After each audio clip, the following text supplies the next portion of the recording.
Some mornings never come back. Ava and Jonah met at a photography workshop in the fall.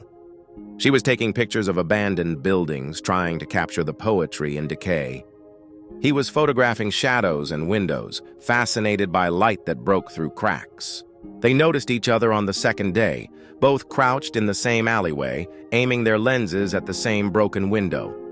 They laughed, shared shots, got coffee, talked until the cafe closed. They kept talking. Their love wasn't loud, it grew in the quiet moments. Grocery runs, evening walks, long silences filled with unspoken understanding. Jonah once told her, "I never believed in soulmates. Then I met you, and it just felt like I had already known you forever."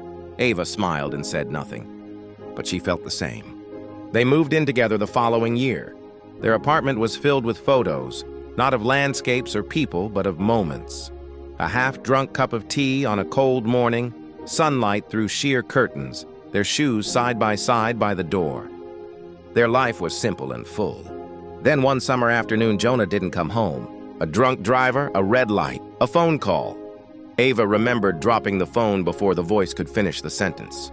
The silence afterward was louder than the sirens. The days that followed blurred.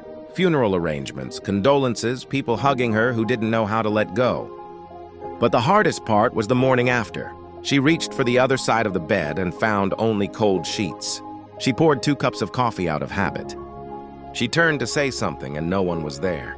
Weeks later, she found his camera, still with a memory card inside. She clicked through the photos. There in one frame, Ava standing by the window, sunlight in her hair, not posing, just living. And in the corner of the photo, a handwritten note Jonah had left on his desk, barely visible in the shot. "If I could freeze any moment, this would be the one."